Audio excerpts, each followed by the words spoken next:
तूही रे माझा मितवा या मालिकेच्या आजच्या भागामध्ये आपल्याला असे पाहायला मिळते की इकडे अर्णव हा स्वतःच्या रूममध्ये अंधार करून एकटाच बसलेला असतो. समोर लॅपटॉप चालू असतं आणि त्याच्यावरती इशूचा फोटो असतो. अर्णव इशूकडे बघत असतो आणि इशूबरोबर घालवलेले सुंदर क्षण अर्णवच्या डोळ्यासमोरून जातच नसतात. अर्णव इशूच्या फोटोकडे, तिच्या चेहऱ्याकडे एकटक बघत असतो आणि मग त्याला आठवतं त्या दिवशी मिठाई घेऊन येत असताना तिला ज्यावेळेस गुंडांनी अडवलं होतं आणि तेव्हा अर्णवने जाऊन तिला वाचवलं होतं आणि I love you miss Indore असं देखील तो म्हणाला होता. त्यानंतर इशू ही त्याचा हात धरून त्याला तिकडनं बाहेर घेऊन आली होती. इशू मात्र बडबडत होती, पण अर्णवचं मात्र तिच्या सुंदरतेवर, तिच्या बडबडण्यावरच लक्ष होतं. त्यानंतर त्याला आठवतं ते म्हणजे इंदौरमध्ये फॅशन शोमध्ये झालेली त्यांची पहिली भेट. इशू येऊन सरळ त्याच्या हातावर पडली होती. ते सगळं आठवून अर्णव इमोशनल झालेला असतो. तर दुसरीकडे इशू हिलासुद्धा झोप येत नसते, तीसुद्धा जागीच असते आणि तिलाही अर्णवची आणि तिची मैत्री झालेली तो प्रसंग आठवत असतो. अर्णव तिला म्हणाला होता की तुझ्या नजरेत आजपर्यंत आपली मैत्रीही नव्हती, आता आपण मैत्री तर करू, मित्र होऊ पहिले. आणि मग त्यांची मैत्री झाली होती. त्यानंतर सकाळी तो तिच्या किचनवरती आला होता आणि तेव्हा त्याने विचारलं की तू खुश आहेस ना मिस इंदौर? त्यावर ती होकार म्हणाली. तर तो म्हणाला की ठीक आहे, एवढंच विचारायचं होतं म्हणून इथपर्यंत आलो होतो.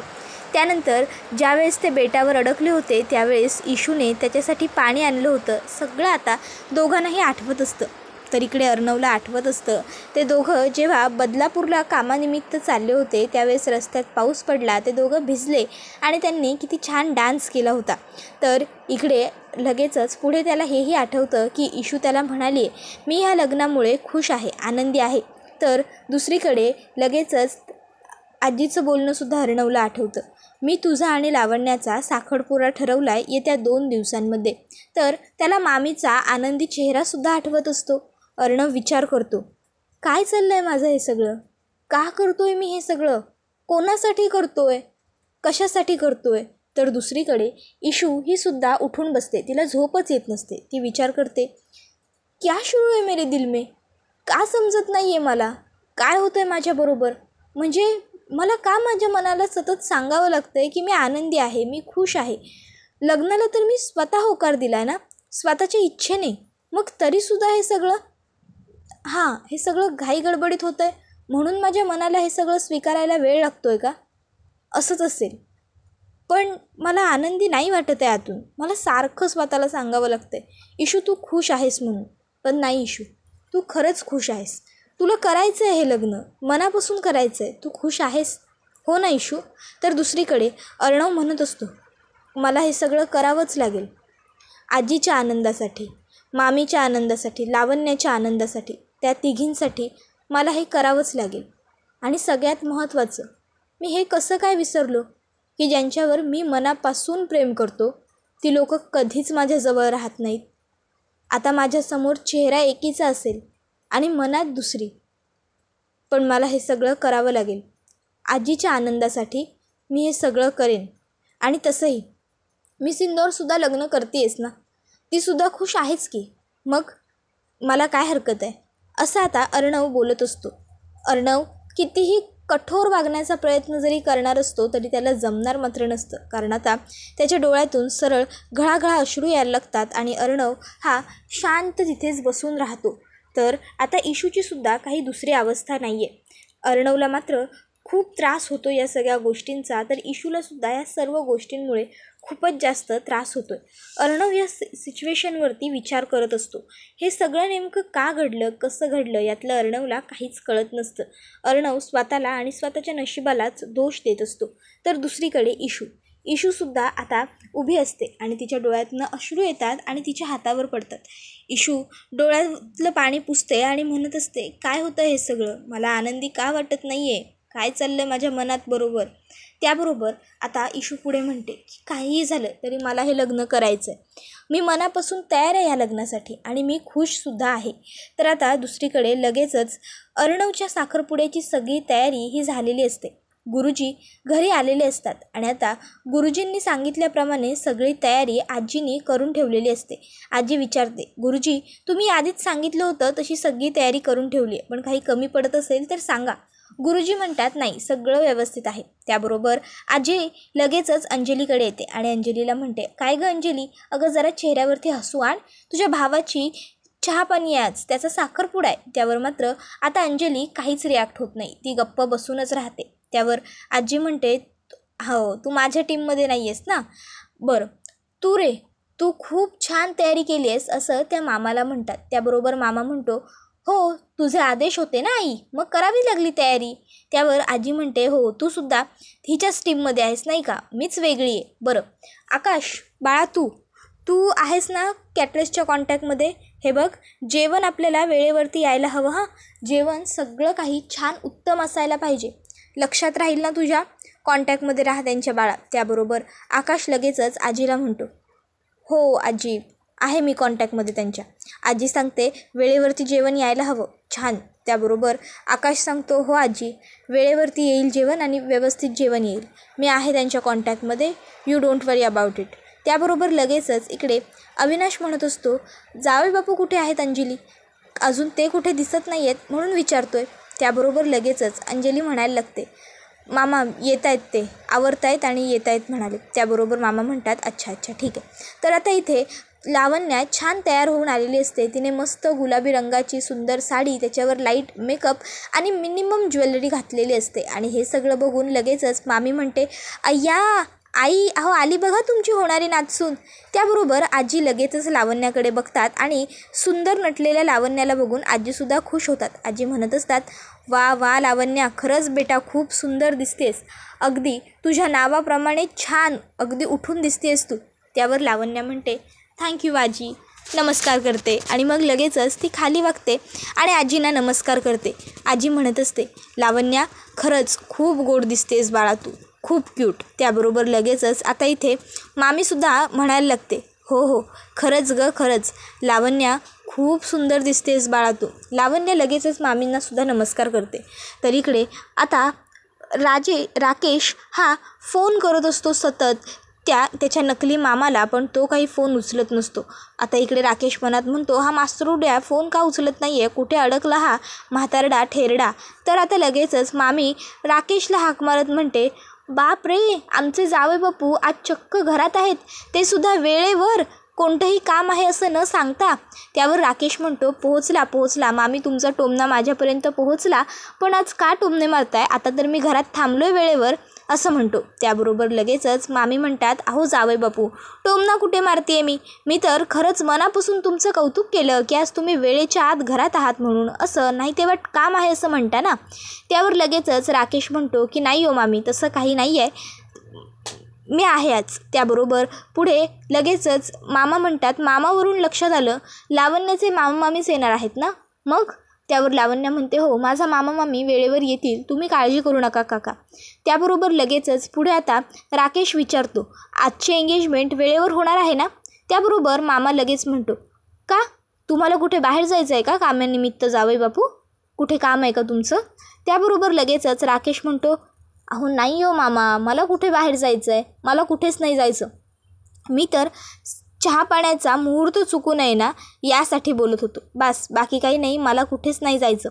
त्यावर मामा लगेच म्हणतात की हो अच्छा, नाही चुकणार. त्याबरोबर आता मात्र इथे छान सगळेजणं गप्पाटप्पा करत असतात, पण अर्णवचा पत्त्या नसतो. आजी म्हणते, आकाश, अरे काय रे हे, लावण्य तयार होऊन खाली आली तरी अजून चिंटू कुठे राहिला आहे, बघ बरं त्याला. त्याबरोबर आकाश म्हणतो, हो मी आलोच. आणि मग लगेचच आता तो अर्णवला घ्यायला वरती जात असतो. तोपर्यंत अर्णवच आता त्या ठिकाणी खाली आलेला असतो. आता अर्णवला बघूनसुद्धा सगळ्यांना खूप छान वाटतं, कारण अर्णवसुद्धा खूप सुंदर दिसत असतो. आजी अर्णवला जवळ बोलवते आणि म्हणते, वा चिंटू, खरंच खूप सुंदर दिसतोयस तू, गोड दिसतंय माझं बाळ अगदी. आणि मग आजी अर्णवला अलगद विचारते, अर्णव बाळा तू खुश आहेस ना रे. त्यावर अर्णव आजीला विचारतो, आजी तू खुश आहेस ना, तुला हवं आहे तसं सगळं घडतं आहे ना. त्यावर आजी म्हणते, हो बाळा मी खूप खुश आहे, मला खूप आनंद होतो आहे. त्यावर अर्णव म्हणतो, मग झालं तर हे सगळं जे सुरू आहे ते तुझ्याच तर आनंदासाठी सुरू आहे ना. त्याबरोबर लगेचच अर्णव हा अंजलीताईच्या चेहऱ्याकडे बघतो, पण ती नाराजच असते, ती काहीच रिॲक्ट करत नाही. अर्णवला जाणवत असतं ताई नाराज असल्याचं, पण तरीही त्याच्या हातातसुद्धा काहीच नसतं. तर आता त्यानंतर आपण पाहतो की लगेचच आजी आणि मामी हे लावण्य आणि अर्णवचं कौतुक करतच असतात. तर गुरुजी म्हणतात, चला आता साखरपुड्याच्या मुहूर्ताच्या विध्यांना सुरुवात करूया. विधीची वेळ झाली. त्याबरोबर लगेचच लावण्या आणि अर्णवला ते पाटावरती बसायला सांगतात. अर्णव आणि लावण्या दोघंही जण आता पाटावरती येऊन बसलेले असतात. तर दुसरीकडे इशूच्या घरात तिच्यासुद्धा साखरपुड्याची तयारी सुरू झालेली असते. आता गुरुजींनी सांगितल्याप्रमाणे यांनीसुद्धा सगळी तयारी ही व्यवस्थित करून ठेवलेली असते. सुप्रिया ही सगळं साहित्य आणून देत असते. तर आता जयू आत्या ही विचारते, गुरुजी सगळं काही व्यवस्थित आहे ना? गुरुजी होकार देतात. त्याबरोबर लगेचच आता जयू आत्या विचारते, आणि नमूचं इशूचं काय? इशूची तयारी झाली का? त्यावर सुप्रिया सांगते, हो इशूला आता तयार करते नमू, ती तयार होईलच थोड्या वेळात. त्याबरोबर राकेशजींचा फोन लागला का असं सुप्रिया विचारते. त्यावर बाबा सांगतात की नाही ना, अगं त्यांनीच फोन केला होता मला आणि सांगितलं की कोणाला तरी गरज आहे कामानिमित्त, ते जरा बाहेर गेलेत, साखरपुड्याच्या वेळेपर्यंत घरी येतील. त्याबरोबर लगेचच जयू आत्या म्हणते, बघितलंच दादा, आज यांचा स्वतःचा साखरपुडा आहे तरी ते दुसऱ्याला मदत करायला गेलेत. त्याबरोबर बाबा म्हणतात की हो हो, खरं अगदी बरोबर बोललीस बघ तू. त्याबरोबर लगेचच आता पुढे साखरपुड्याची सगळी तयारी सुरू होते. इशूचा साखरपुडा हा अगदी सादर संगीत आणि साध्या सोप्या पद्धतीने घरच्या घरीच करायचा असतो. गुरुजींनी सांगितल्याप्रमाणे सगळं साहित्य वगैरे यांनीसुद्धा तयार केलेलं असतं. तर दुसरीकडे आता अर्णवच्या साखरपुड्याची वेळ झालेली असते. गुरुजी विधींना सुरुवात करतात. तर इकडे राकेश हा मनातल्या मनात खूपच जास्त खुश असतो. तो म्हणत असतो की एकदा का हा अर्णव ह्या लग्नाच्या बेडीत अडकला की मग माझी इंदोरी जिलबी मोकळी झाली आणि मी सुद्धा येस. आता खरं तर सगळ्यात जास्त आनंद हा राकेशला झालेला असतो, कारण इशूचा रस्ता आणि त्याचा रस्ता हा कायमचा आता मोकळा झाला असं त्याला वाटत असतं. तर इतक्यात त्या ठिकाणी आता लावण्याचे नकली मामामामी आलेले असतात. ते लगेचच लावण्याला हाक मारतात, लावण्या बेबी. त्याबरोबर लगेचच आता मामी म्हणते, अरे ते बघा लावण्याचे मामामामीसुद्धा आले. आणि लगेचच मामी मनातच म्हणते की वाह, काय मामामामीसुद्धा अगदी शोधून आणलेत, मस्त, भाड्याचे आहेत असं वाटतच नाही. त्याबरोबर लगेचच लावण्या उठते आणि म्हणते, मामामामी तुम्ही आलेत, आणि मग ती लगेचच मामामामींकडे जाते. त्याबरोबर इकडे राकेश हा मनातल्या मनात म्हणत असतो, यांना कुठेतरी पाहिल्यासारखं वाटतंय मला राहून राहून. असो, मी यांना ओळखलं जरी असलं तरी घरात बाकी कोणी यांना ओळखता कामा नये म्हणजे झालं. त्याबरोबर लगेचच आता लावण्या ही खोट्या मामामामींजवळ जाते आणि त्यांचं लगेचच स्वागत वगैरे करायला लागते. तर हा सर्व प्रकार बघून अंजलीला मात्र खूप वाईट वाटत असतं, पण ती काहीच बोलू शकत नसते. तर आता लावण्या म्हणते, मी तुम्हाला सगळ्यांची ओळख करून देते. ह्या ARच्या आजी, हे ARचे मामा, हे ARची मामी, ह्या अंजलीताई, हे जिजू राकेश जिजू, आणि हा आकाश. त्याबरोबर लगेचच ते सगळ्यांना नमस्कार करत असतात. त्यानंतर आता लगेचच ते विचारतात, आम्हाला यायला उशीर तर नाही झाला ना? त्याबरोबर लगेचच आता ते सांगतात की नाही, तुम्ही अगदी वेळेवरती आहात, या बसा ना. त्याबरोबर लगेचच गुरुजी म्हणतात की आता तुम्ही या इकडे, आपल्याला साखरपुड्याचे विधी सुरू करायचे आहेत ना? त्यावर लावण्या म्हणते, हो आलेच गुरुजी. मामामामी नमस्कार करते आणि मग ती लगेचच त्या दोघांच्याही पाया पडते आणि मग तिथून जाते आणि पाटावरती बसून घेते. त्याबरोबर आता लगेच इकडे साखरपुड्याच्या विधी गुरुजींनी सुरू केलेल्या असतात. गुरुजी एक फूल लावण्याच्या हातात देतात आणि एक फूल अर्णवच्या हातात देतात, आणि मग आता पुढची विधी सुरू होते. पूजा जशी जशी पुढे संपन्न होत चाललेली असते तसं तसं अंजलीताईला तिचं रडू अनावर होत चाललेलं असतं. अंजलीताईला हे सगळं बघून खूप दुःख होत असतं, पण तिच्या हातात गप्प राहण्याशिवाय काहीच पर्याय नसतो. ती आता गप्प राहिलेली असते खरी, पण तिला वाईट वाटत असतं. तर आता इथे गुरुजी म्हणतात, आता साखरपुड्याचे विधी पूर्ण झालेत, तुम्ही एकमेकाच्या बोटात अंगठी घालून घेऊ शकता. त्याबरोबर अर्णव अंगठी हातात घेतो. आजी मनातल्या मनात म्हणत असते की मी अर्णवबरोबर हे सगळं जे करते ते चुकीचं आहे का? पण नाही, मी हे सगळं करते ते त्याच्याच भल्यासाठी. माझ्या सात्विकाच्या बाबतीत जे घडलं ते मला आता माझ्या अर्णवच्या बाबतीत पुन्हा घडू द्यायचं नाही आहे, म्हणून मी हे सगळं त्याच्या भल्यासाठीच करते. तर आता दुसरीकडे अर्णवला लगेचच गुरुजी म्हणतात, अंगठी घाला तुम्ही त्यांच्या बोटात. अर्णव मात्र 2 मिनटं गप्प तसाच बसून राहतो. तर आता इथे सगळेच जण अर्णवकडे बघत असतात. सगळ्यांना प्रश्न पडलेला असतो की अर्णव नेमकं आता काय करेल. तोपर्यंत लावण्या अर्णवसमोर हात करते. अर्णव लावण्याकडे बघायला लागतो, तिच्या हाताकडे बघायला लागतो आणि मग लावण्याचा हात हातात पकडून अर्णव तिच्या बोटामध्ये अंगठी घालत असतो. तर दुसरीकडे अर्णव जसंच लावण्याच्या बोटात अंगठी घालतो तसं इशूची बांगडी वाढवली जाते. आता अचानक इशूची बांगडी फुटते. तर इकडे नमुताई म्हणते, इशू अगं बांगडी वाढवली ना तुझी, लक्ष कुठं आहे. त्यावर इशू म्हणते, अगं ताई काही हरकत नाही, बांगडीच ती काचेची फुटली, वाढवली चुकून, काय हरकत आहे. त्यावर नमुताई इशूला म्हणते, इशू तू खुश आहेस ना गं. त्यावर इशू म्हणते, हो ताई असं का विचारतेस. नमू म्हणते, नाही मला वाटत नाही आहे की तू खुश आहेस म्हणून विचारलं गं, बस बाकी काही नाही. त्यावर इशू म्हणते, ताई असं काही नाही आहे, मी खरंच मनापासून खूप खुश आहे. त्यावर नमू म्हणते, बरं तू म्हणतेस तर ठीक आहे. बरं मग आता इथली एवढी सगळी तयारी तर झाली, आणखीन काही करायचं असेल तुझं तर तू करून घे, मी आहे बाहेर. एवढं बोलून नमू आता इशूला सुंदर नटवते. पिवळ्या रंगाची साडी, त्याच्यावरती छान सुंदर दागिने वगैरे घातलेले असतात इशूने. इशू खूप गोड दिसत असते. नमू तिकडनं जाते. तर आता इकडे लावण्या मनातल्या मनात म्हणत असते, यार अरे आता मला चहापाणी नाही करायची, एंगेजमेंट नाही करायची असं म्हणतोयस की काय. हे बघ यार प्लीज असं करू नकोस, घाल ना माझ्या बोटात अंगठी यार. तर आता मामीसुद्धा मनात म्हणत असते की आता हा ऐन मुहूर्तावर म्हणतोय की काय मला साखरपुडा करायचा नाही असं.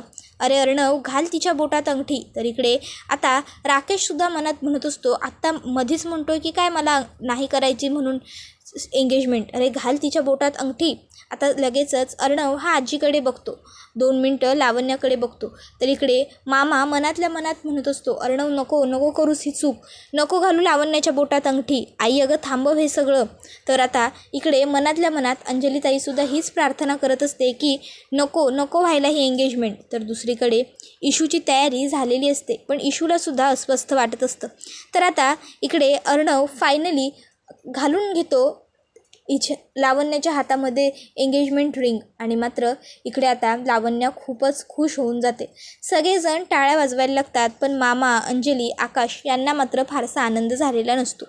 तर आता इशू ही छान तयार झालेली असते आणि आरशासमोर बसलेली असते. त्यानंतर आता वेळ येते ती म्हणजे इशूच्या एंगेजमेंटची. आता इशूच्या एंगेजमेंटची सुद्धा सगळी तयारी झालेली असते आणि आता इशूसुद्धा येऊन एंगेजमेंटसाठी पाटावरती बसणार असते. पण इशूच्या मनात कसली तरी चलबिचल सुरूच असते. तर दुसरीकडे अर्णवला आनंद तर अजिबात झालेला नसतो, पण तरीसुद्धा चेहऱ्यावरती खोटा आनंद, खोटी स्माईल दाखवण्याचा तो प्रयत्न करत असतो. साखरपुड्यासाठी आता इशू पाटावरती बसल्यानंतर लगेचच आई म्हणते, अगं आता घाल त्यांच्या बोटात अंगठी, इशू होणारी बायको आहेस तू त्यांची. त्याबरोबर लगेच आता इशू ही राकेशचा हात अंगठी घालण्यासाठी हातात घेते. तोपर्यंत अर्णव हा गाडी घेऊन इशूच्या घरपर्यंत पोहोचलेला असतो. गाडीत त्याला इशूचे शब्द आठवायला लागत असतात, काय गरज होती माझ्यासाठी एवढी हिरोगिरी करायची, कशाला आला तेवढी हिरोगिरी करत. आणि आता अर्णव हा येत असताना इशूच्या हातातली अंगठी अर्णवच्या पायांजवळ पडते. अर्णव आता आतमध्ये येत असतो. सगळेच जण तिकडे बघत असतात आणि हा व्हिडिओ इथेच संपतो. व्हिडिओ आवडला तर व्हिडिओला लाईक करा, चॅनलला सबस्क्राईब करून बेल आयकॉन नक्की प्रेस करा. धन्यवाद.